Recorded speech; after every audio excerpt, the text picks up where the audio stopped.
Tuloy tayo. Pinapalo pala So, ito. 1961 lang siya natulog ng ano? 7 years. Puro 3 and a half siya. Ngayon, yung ginagamit nilang code para sabihin, kinorek daw ng Vision 7 para ginawag ko na. Mali, dati na siya 3 ha? Ako malaglag ah. Kinorek nga siya dito sa 61. Ako ano mo. Paano siya kinorek? Sabi ni Barbara, kabulig ko take over na yan. May drawing kay Angel. Sa chart na nakikita natin ngayon, may drawing ang Angel. Ini-ignore lang nila. Bakit? Kasi ang binabasa nila sa sales book, question and answer, Barbara, di ba nagturo ka ng 7 years? Bakit ba natin yung turo mo? Ano sagot ni Barbara? Wala akong tinuturo na 7 years. Ang turo ko 3 ha? Nagkakamali ka. So ito yung English niya. I-search niya to. Quote niya to. No. Na. Search niyo lang yun. Hindi makita. Narinig mo yung katagat na yan? Okay. Pang-search niya, no? Sabi ni Barbara, you misunderstood me, brother. The week, there is not 1 full week left. Only 1/2 week left. 69 and a half week already passed. So, ano yung kinukot ko rito? Hindi naalala ni Barbara, naturo siya ng 7 years. Ibig sabihin, nung naturo siya 7 years, Diyos ang nagtuturo, hindi siya. Saka niya, so ito, magagamit niya yung quote na yan. Hindi niyo pa nagagamit sa ministers meeting. Permanent. Nagamit mo na? Oh, good. Barlito, nagamit mo na? Ano ba yan? So, saan magamit nyo? Okay? Para ito, babagsak ko sa infallibility. Ang turo kasi nila, dalawa. Sa level 2 ng end time, Sister Jaya, meron ba tayong end time tabulation? May kopya na kayo ng end time tabulation. Sa quotationer na end time, yung unang quotationer, pangalawang grupo, lahat infallible. Yung pangatlong grupo, 1963 infallible. Narinig na yan? Nagkakamali talaga siya bago mag-1963. Pero after 1963, wala nang mali. Narinig niya yan? Narinig niya yan? Okay. So, sagot yan mo sa infallibility. Pero, babalik ako doon. Kasi marami pa ako sasabihin yan. So brother, ano yung view mo doon sa the last 1 week of the 70th month o the last month of 70th week of Daniel? 7 years of training natin. Sabi nga ng Diyos, 7 years pa. Sundin natin Diyos. Bukod pa sa, hindi lang to quote kasi ito eh. Sa Bible, maliwanag. 7 years. Okay? Balik tayo sa infallibility. Ito ay mabigat. Ilista nyo na lang yung ano. Hindi nyo nilapit yung karatula. Baka masira na. Lapit nyo na rito. Okay. Okay.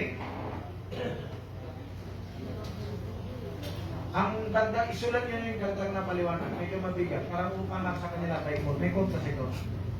Sabi ni Barbanam, hindi lahat nahayag sa kanya. So may ihayag pa. Sabi ni Barbanam, may darating pa bukod sa kanya na magtuturo. So, medyo mabigat yan sa tenga ng iba. No? Ano pa? So, hindi lang ang paliwanag niya, exactly tama. Sabi niya, kung ano yung maliwanag sa Bible, yan ang susundin. Turo din ni Barbanam, binibira nilang collective revelation. Yung kapatid mo, mayroong gustong ipaliwanag sa'yo, pakinggan mo, baka may tama siya. Yan din nasusunod sa end-time. Okay? So, utong ng bias ang end-time. Tayong panahon na bilang. Yung panahon natin, syempre, tulad natin, biblically, nasa end-time tabulation. Ang panahon na kabilang natin, Laodicea age. Tapos, Ginamit yan natin si Hero, namatay. meron pang iba. Namatay na yung si Hero. Magastos daw. Na, Dapat may iba. yung sinabi kasi na restore, yung restore na kasi ang prophet is a restoration message. Ibig sabihin, restoration faith. Yung pananampalataya na inabanggit doon sa Joel na kinain ng bakit? Walang, Oo, October. Sabihin, yung faith niya yun, simula pa nung sa time ng 7 church ages, makikita natin doon. Ngayon, itong nasabi mo na tayo ay belong sa end time, kasi nasa Laodicea, out of the Laodicea, kasi lukewarm na eh. Ngayon, sino ang nag-continue na ginampanan ng taong Israel? Kasi tao niligtas eh. Tao tayo eh. Tao yung nagkasala, tao yung niligtas, ginamit din yung katawan na pantubos. So ngayon, yung restoration na faith na yan, sino yung nagtutuloy sa panahon natin ngayon? So, ang masasabi ko, pagkatapos ng Star Messenger, 5 of these.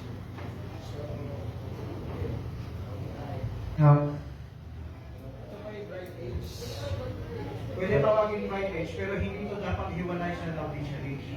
Kasi ang Laodicea age, sabi ng propeta, matatapos yan, pagbalik ni Kristo. So, ang nagsasabing tapos na yung Laodicea age, yun yung nag-explain din sa Revelation 10:7. Nakatapos na lahat. Okay? Hindi, misunderstood nila eh. Dahil misunderstood nila, ikwento ko yung aral na level 3. Tabulation, Sister Jaya, sana may magturo, anti-tabulation. Yan, makita niyo yung anti-tabulation, yung pangatlong level dyan. Yung pangatlong level dyan, nagsimula sila sa tapos na yung Laodicea. Mula sa tapos na yung Laodicea, nagkaroon ng number 4.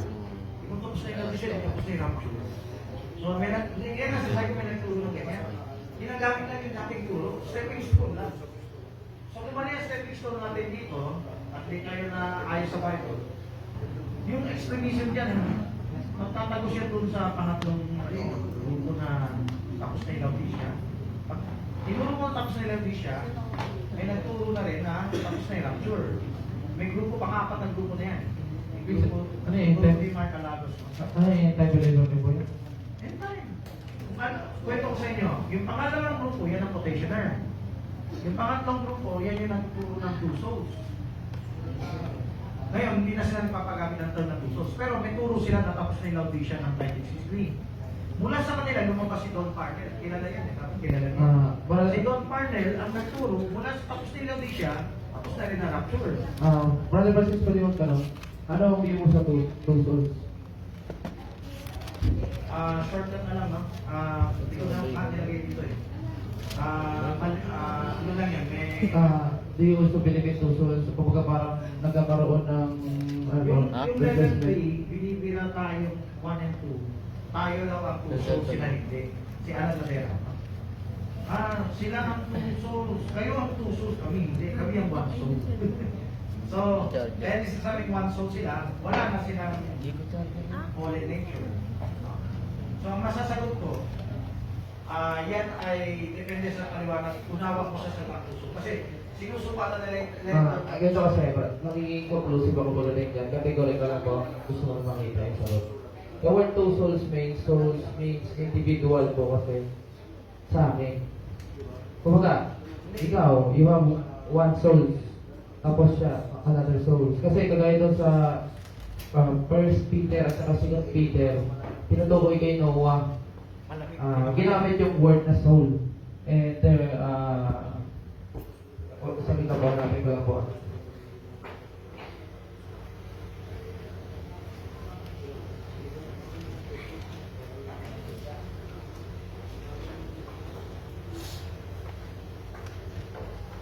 Okay, diretso na tayo, no? Ito po. Ito yung terminology na biblical po ito. Mabasa. First Peter 3:20. Ang sabi nito, which sometimes were disobedient when once the long suffering of God waited in the days of Noah, while the ark was preparing, wherein few, that is, 8 souls were saved by water. So gusto ko makita ang view mo rito kasi biblical evidence po rito na ang one soul, one individual. So, gusto ko kasi makita yung view mo kung mayroong mayroong literal na two souls sa isang tao. Okay, madalas na natin marinig kay Frank, kay Grant, si Jackson yata niya na siya narinig yan. Binibira nila yung puso kasi po individual ang isip nila. So, normally, wala akong pinapanigan na term kasi maraming Ito ba kasi natin ko, biblical verse. Gusto ko kasi makita yung view mo, brother. okay. Yung soul, sabi ni Carbonate, consciousness. Yes. Okay. Ngayon, pwede ba sa loob natin magkaroon ng dalawang kaisipan? Yung nagdadalawang isip, tawag natin yan. Meron ba sa Bible yan? Meron yan eh. So, ganito. Sa tamang unawa ng term, at may maling unawa ng term. Yung maling unawa ng term, yung binabakbakan ni God sa kanila. Hirap na hirap na nga tayo sa one soul, may puso ka ba? Hindi na inunawa yung level 3. Ang level 3, ang turo nila ganito. Kailangan samakay ka sa lumang kaluluwa. Mabuhay ang bagong kaluluwa. Ipanganak ang bagong kaluluwa. Sa turo ng level 3, walang sabay na 2. Namatay lang yung luma, nabuhay yung bago. Ito po, magkakot pa po ako ng isa pang Bible verse para medyo matibay yung claim ko. Genesis 27, medyo sikat pa ito na verse na sabi dito, And the Lord God formed man of the dust and ground and breathed into his nostrils the breath of life. And man became a living soul. Singular po. So, Ganito nga. Kahit sa terminology, kahit na wala sa Bible, hindi agad ako nang hahatol. Halimbawa, oneness. So, ang isip natin sa oneness Pentecostal. Pero pwede na isipin oneness, yung sabi ni Cristo, become one. Pero hindi nakasulat sa Bible yung oneness. Ganito rin yung Trinity. Hindi nakasulat yung salitang Trinity sa Bible. Pero, ang unawa, ang labanan dyan. you mean yung concept? Tama. Kung ang concept ay tatlong magkakahiwalay na Diyos, o hindi biblical.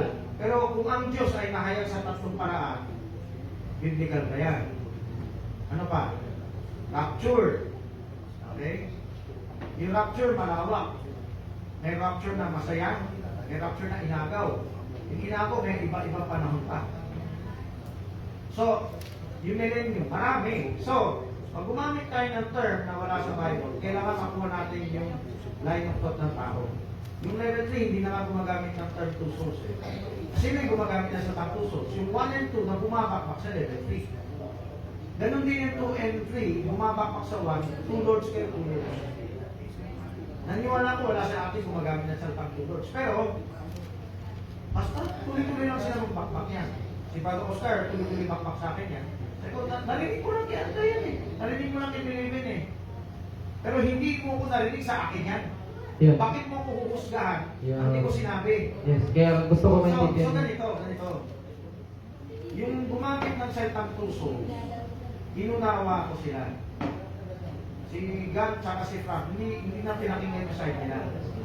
Dahil pinakinggan mo yung side nila, at si Alan Madera na isa sa mga convert dyan sa ganyang grupo, sinusuka na niya yung term na tuso, hindi na ako gagamit ng tuso laban sa kanila. Ginagawa ko sa iba, ginagamit na yung term, hindi misunderstand pa. Ako tumbok ako sa ibig nila sabihin. Ang ibig na sabihin sa tuso, true nature. So, term lang ang nagkakatalo. True nature, wala tayong talo. Hindi, kami naniniwala, wala tayong isang nature po. Doon pa extreme. So ano ang stand mo dyan, brother? Ulitin ko, ang stand ko, tinukuha ko yung konsepto, hindi ako basta bumibira, nakarinig lang ako ng term. Pag nakarinig ang term, i-investigate ko ba yan? Ang gusto, gusto Sa ko, Saltang Tuso, ganito ang paliwanag ko. Pwede yung maunawa ng tama, pwede yung maunawa ng mali. Yung sinasabi mo, yan maling unawa. Unawa mali. gusto ko kasi maunawaan yung stand mo, brother. Okay, yung pwede yung maunawa ng tama, so yung mali, agree na tayo dyan. Yes, Ito sir. tayo sa pwedeng maunawa ng tama. Yung pwedeng maunawa ang tama, yung pwedeng maunawa ang tama, So, basahin niyo yung 1 Thessalonians 5:23. Body, soul, spirit, perfect before God. So, tutuloy ko nga yung paliwanag ko eh. Batay sa paliwanag ng to nature. Sabi na, to nature yan eh. Kung to nature, hindi ang tutod. Pero bakit mo ginamit yung salitang soul? Ang soul consciousness. Meron ka bang dalawang consciousness? Siyempre, sagot nila, wala. Ang sagot ko, ang taong nagdadalawang isip, meron. Pero hindi dahil dalawang kaluluwa niya. Kundi, nagdadalawang isip siya. So, yan ang ginamit ko na pwede mong natin pagtsagaan yung salitang puso. Okay? Yung tinutukoy mong soul na isa, yan yung identity. Yan yung espiritu mo na may diwa ka. Isa pa rin po din. Isa ang identity mo bilang tao. Okay? Patasin mo yung diwa, isip ka. Alam mo, sentient AI, ganyan. Isip ka. Sige, okay. Natagis ko na yung manong rani. So, okay, tumagal tayo dyan. No? Uy, wala namang mag-contribute sa inyo. Yan na. Dapat na pinag- Pwede ako- Brother, pwede ako mamaya mag-open ng personal topic. Mamaya po. After matapos po ng lahat ng...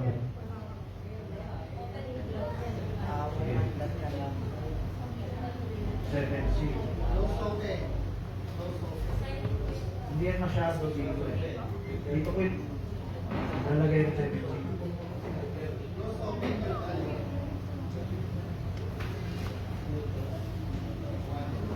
Dapat may kita dito.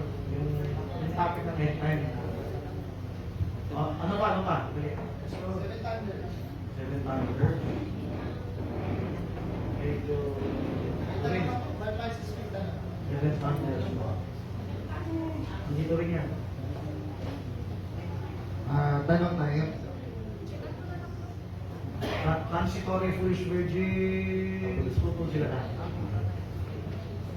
Okay.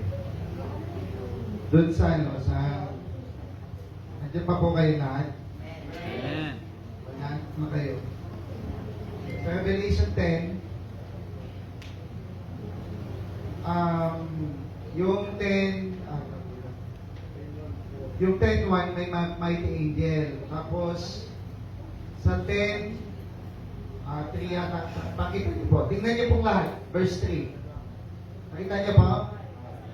Ayan. Mayroong ilan po yung may 7 kulog na nag-uttered ng voices. Ayan. Yung mighty angel nandun sa taas. Tapos, pagdating doon sa verse 7, may 7th angel. Tapos sa verse 11, ayan. Hey, thou must prophesy again. Yun lang. Ano ibig sabihin? Hindi, ina-notice ko lang sa inyo para ma-focus kayo dun sa inaano ni Brother Francis. Hindi, actually, napag-sharingan namin ni Brother Yuli yan. No, sabi niya, may aplikasyon tayo, yung Revelation 10, rapture. Sino naniniwala yung 10 rapture yan? Wala? O sige, ano yung Revelation 10? Anong events yan? 7 Brother George lang may sagot. Yung Revelation 10, anong events yan? Rapture o hindi? Hindi. Ano yan? Yan ay? Okay, kung end time events yan, doon lang bumababa yung Revelation 1. Kailan bumaba yung mighty angel? 1963, bumaba yung mighty angel. Tapos 1960. Ay, sunod ka na. Siguro si Brother Yuli yung magdadagdag niyan. Mahimik lang to eh. Huwag ka manahimik bro, magtanong ka. Then, ang tanong ko, Mark Francis, kasi napag-usapan namin sa bahay, natulog kami alas 3 madaling araw. Paos ako ka. Nakakanta. Hindi, yung ulitin natin. Revelation 10:1, may mighty angel. Tapos, mayroon siyang hawak-hawak. Pababa yung verse. Meron siya sa verse 2. May little, hello? May little bird siyang hawak. Tapos, pagdating doon sa verse 3, may pitong kulong pa na may mga voices. Pagdating doon sa Revelation 10:7, may voice na naman. Daming voice po. Nauna, tingnan niyo po yun. The days of the voice. Siyempre, may highlights dyan, yung the seventh angel. Tapos pagdating doon sa verse, tingnan niyo yung verse 8. And the voice which I heard from heaven, o ano na namang voice yun? Doon sa taas, sa 3, may voices, yung thunders. Tapos doon sa verse 7, may voices, yung seventh angel. Iba yung seventh angel doon sa voices. May voices daw yung seventh angel. At dito yung voice na narinig niya sa langit, nagsasalita. Kunin yung libro na maliit doon sa kamay ng anghel, inutusan pa. Kunin mo doon. Anghel nga inutusan. Yung tao, inutusan, yung nakunin doon sa anghel. Yung tao, inutusan dyan, si John. Inutusan siya by Francis, no? Sabi niya, kunin mo, kainin mo. Nasaan yung anghel? Yung Holy Ghost Anghel na, yung nakalagay. Tapos po, pinapakuha doon sa kamay ng anghel. Sino yung anghel na yun? May mighty angel doon sa taas. Pinapakuha doon. Yung may little box ang hawak Kunin mo doon. Laki-laki ng anghel na yun. Ewan ko kung gano'n ka lang. Sagutin ko na. Yun, pina-focus ko lang off dito. Nagpapansin lang po ako para focus. Okay. Ang kamay ng anghel. Sa kamay ng anghel. Yung mga... Yan yung anghel na may hawak sa aklat. Hindi na niya kailangang ulitin yung isang mighty. Basta may hawak ng aklat, yung mighty angel. Okay?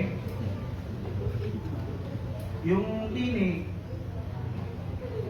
maraming tinig na narinig si Juan. May pitong kulog na may tinig din. May tinig din yung pitong anghel. May tinig na nagsalita. Kunin daw yung libro dun sa anghel. Yung tinig ng pitong kulog, iba yan dun sa narinig ni Juan. Okay? Ikaw yung nagsalita sa kanya. Tama. So, meron siyang katabing anghel na nagpapaliwanag. Meron siyang makikain na mighty angel. Meron siyang nakitang pitong kulog na may tinig. So, magkakaiba yun. So, yan lang masabi ko ngayon. Ano yung tinig yung mag-prophesy na ulit? Yun din, parang tinig din na... Kanino yung tinig? Pitong kulog? Tinig ng Hindi yan pitong kulog, hindi yan pitong kulog. Tinig ng pitong anghel. Tinig na nagsasalita ang katabi niya. Hindi yan tinig ng pitong kulog. Tinig yan ng singular na tinig na nagpapaliwanag sa kanya. Yung katabi niya. Hindi katabi niya. Meron ka nababasa na bukod pa doon sa anghel na katabi niya, meron pa siya narinig na tinig mula sa langit. Yung angel na tinutukoy doon, hindi yun doon sa seven set of angel. Hindi. So yung angel na yun, Kapag umiikot na, ang debate. yung anghel na yun, Ganyan yan, dapat ay iikot yun. yung anghel na yun, hindi yung kasama sa set of angels. Na pito. Hindi. So yung, sino yun? Siya rin yun. Hindi, yung tinig na naririnig mo, hindi. Yung tinig na naririnig na Juan, Hello. simula pa lang ng Book of Revelation, nakikita Yun mo yung may nagsasalita. nagsasalita, no? Yan na yung gusto sabihin ni Bar Enoch eh. Bukod sa angel, may Holy Ghost tayo sa loob. Kung hindi yan yung tinig ng 70, at hindi rin yan yung tinig ng voice ng seventh angel, si John yung bride. Tipo darawa na yan. Tama nga. Kaya nga. Ina-apply ko lang yung sa application natin. Pinapag-prophesy siya muli. Kaninong, yung tinig na yun, pinagpa-prophesy siya ulit ng separate angel. Sir Francis, ito ako. Ang dami ng tinig na yan. Ano? Meron na papaliwanag sa ipakita mo, mula simula pa ng Book of Revelation, hindi anghel. May tinig siyang naririnig, pero iba yung tinig sa anghel. Iba naman yung nakikita niya. Makinig ka, nakakita siya ng 7 pulog. May 7 tinig. Okay. Yung 7 pulog, 7 tinig, pelikula yan. Sa future. Hindi yan lumabas sa pelikula. Yung tinig na narinig niya, yan yung nagpapaliwanag, bukod pa sa katabing anghel. Yung tinig ng ikapitong anghel kasama sa pelikula. Sa futuristic type siya na. Yes or no? Sa panahon ni Juan, hindi yun.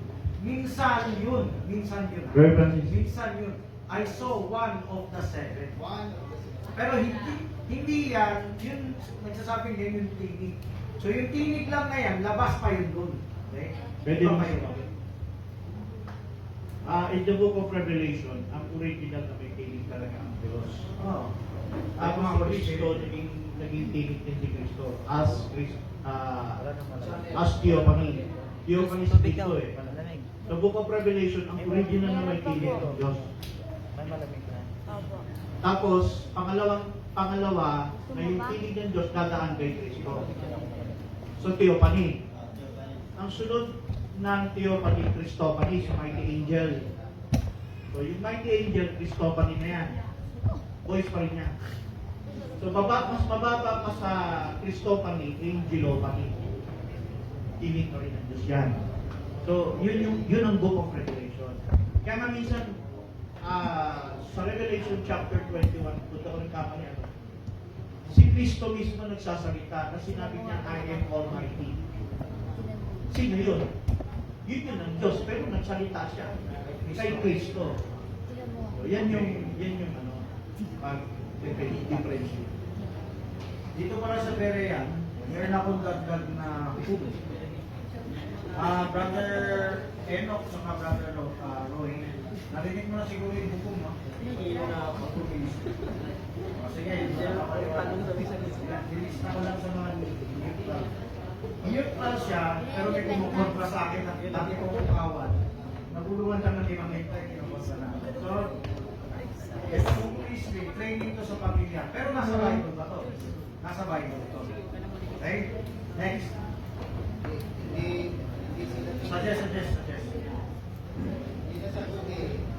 Hindi nasagot? O, layo na Marlena, hindi ko isagot ko sa iyo ha. Dalawa ko yung camera. Hindi. Okay. Ang sabi ko, Carmena, yung tinig na naririnig ni Juan, hindi yan isa doon sa mga napapanood niya. Yung napapanood niya, lumabas sa pelikula, kinausap din siya as a tinig. Pero yung sinabi niya tinig niya, narinig siya tinig na nagsasabi, hindi yun isa sa mga angel. Yung tinig na nagkukwento sa kanya, ito yung mangyayari. Ah. Siya rin yun. Ano rin mo? Siya rin yun. Anong siya rin yung angel? Angel. Sinasabi ko nga hindi. Pinapakuha nga dyan sa akin. Di ba pelikula yan, nakikita niya. Bumababa yung anghel. At Mighty Angel yung 10:1. Ngayon sabi sa kanya, kunin mo dun sa anghel yung book, yung little book, tapos kainin mo. Eh, pumunta siya dun sa pelikula eh. Pumunta siya dun sa, pinaplas ng vision na nakikita niya. Pumunta siya, kinuha niya, kinain niya. Ang sinabi sa kanya, manghuhula ka ulit. Pumunta siya mismo dun sa eksena. Okay, kung nabasa mo, yung ikapitong anghel ang nagsabi sa kanya, Hindi. o may anghel ang sabi sa kanya, susundan mo na lang yung paliwanag mo. Okay? Sa ngayon, ang abot ko lang ha. Eh, walang anghel na sinabi na siya yung, sabi ng anghel, kunin mo yan. Okay? So, kung meron. Ako ang tapos. Ayun ang basahin natin. Basahin. Okay, ako lang para mabilis ha. Bar Francis, para masulit yung 700 na gasolina. Revelation 10:8. And the voice which I heard from heaven spake unto me again. Doon sa 7, kailan ulit siya ba't sinabi niya again, di ba? Ibig sabihin, nagsalita na sa kanya yun. Kaya inulit nga ulit eh. And said, go and take the little book which is open in the hand of the angel. Yung angel na tinutukoy niya na yun, yung one. May hawak yung little book which standeth upon the sea and upon the earth. Yun ang mismo yung mighty angel. Pinapakuha sa kanya sa mighty kay John, doon sa mighty angel, yung little book. Then verse 9, and I went unto the angel and said unto him, give me the little book. Si John nakipag-usap sa mighty angel.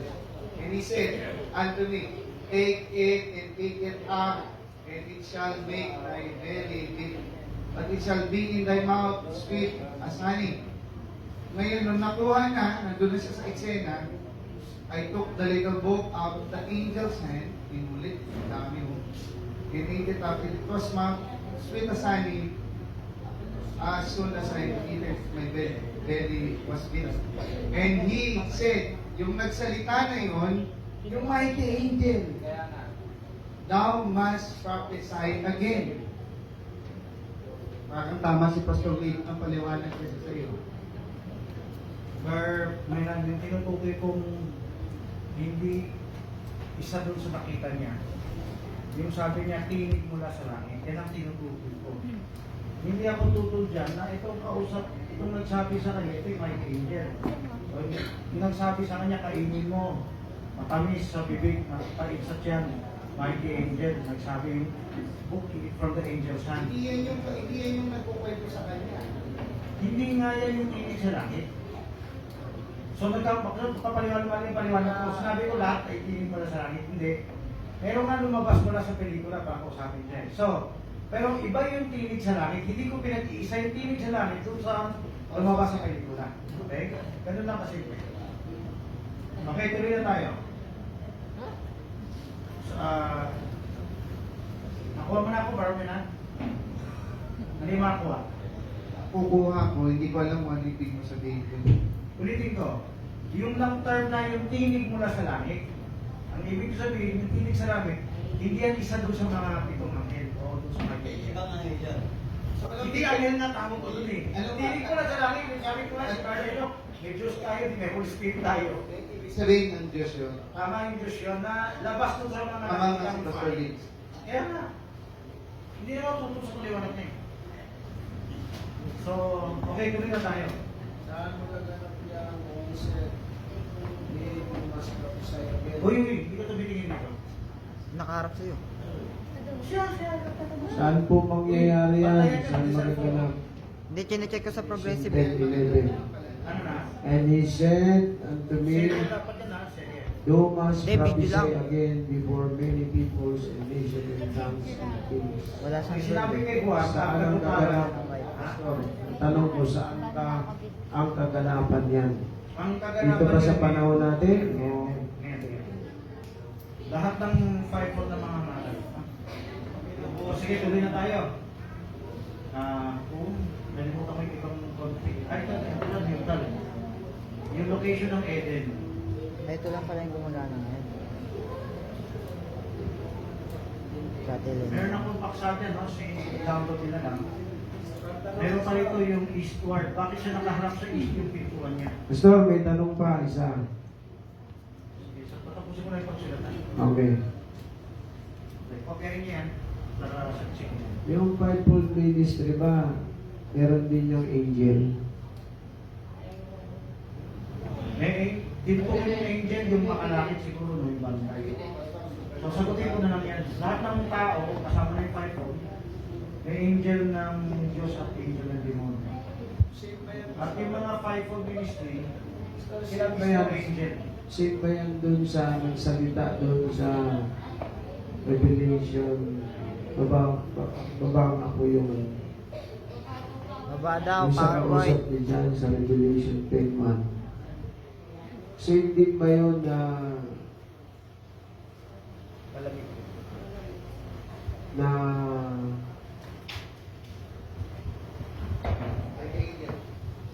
yung mighty angel na yan, same din ba yan sa panahon ng itong panahon na ito na kinabibilangan natin at yung revelation, yung fivefold ministry, under din ba yun ng angel? Sabihin, same ba yung anointing niya, yung natanggap ng ikapitong misahero sa panahon natin? Kasi meron may earthly angel, may earthly angel, meron ding heavenly angel, yung pitong anghel, na hanggang sa itong 144,000 dun sa fifth coming of Elijah, magbi-ministering din.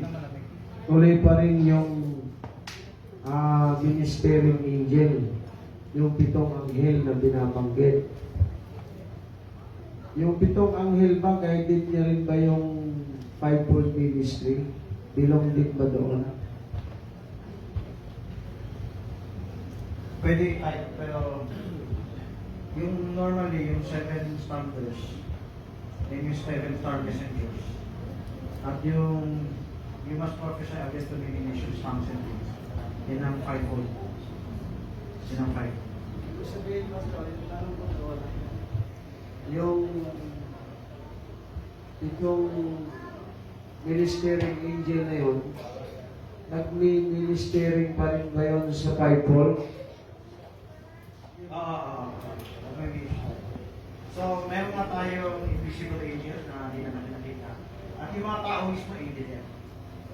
Okay? Okay, tuloy tayo. Sunod nito is location ng Eden. Bakit siya nakahanap eastward?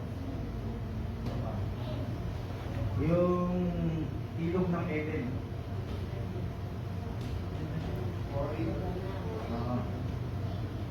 So, babalik yan sa millennium. So, kung titignan niyo yung drawing nila, meron yata siyang kaunting drawing na napapansin na.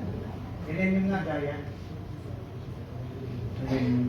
So, tignan niyo yung drawing sa millennium, yung siya ilog sa gitna, mula sa Jerusalem. Hindi lang halata. So, yan ay mababasa niyo sa Revelation 22. Mababasa niyo sa Ezekiel 47. Makita niyo yung ilog dyan sa gitna. Parang may triangle dyan, no? Alam mo, pyramid, hindi, ilog yan. Ilog yan, mula sa Jerusalem. Ngayon, lalabas yan sa templo. At yung location ng templo, hindi yung location ng garden. Ang location ng templo ay westward ng garden. Ang garden ay eastward. Pero may santang eastward yan. At may tatlong may paksa dyan. Asan ang Eden? Bakit nakaharap eastward? At bakit yung river patakbo eastward? Okay, may card yan. Maganda. Okay, next. Ano pa suggestion ka? Communion. Ha? Hindi kami nakapartake ng communion yun. Naubusan ng araw. Ewan kung meron pa sila. Sana. Meron pa po. Meron pa bang Ito, tinapay dyan? May makapartake anak pa ba din dyan? yung iglesia. Sige, pwede natin iyan sa kanila. Iglesia. Ano kami? Tira ako rito eh. Bali, dalawang church kami, pastor eh. Dalawang church kami, Cavite pa. Mas malayo kami dun sa Tanay. Eh, dapat masulit din yung pagpunta namin dito. Makapartake din kami dun sa communion. Okay. Kung gusto niyo, hindi ko na itutuloy ito. Tapos, pero meron akong audio sa post dito sa CSL. Hanapin mo. Maraming patulang. Ito po muna. Okay. Brother, may Ito po muna. Sige. Okay, so ganito. Labas natin yung para sa kanila, mag-cell group sila. Tayo pwede makita-interview din sa kanila kung mag-cell group sila. Pero sila lang magpa-partake. No? O nga, magpa-partake kayo, tapos pwede kayo share ng mga kapatiran. Okay? So, kung wala nang gusto nyo mag-start, ilabas nyo na para makapag-start na tayo, okay? Gusto nyo ba umawit? Awit mo na, awit mo na, awit mo. Binibigay ko sa inyo. Brother Rep, brother Rep.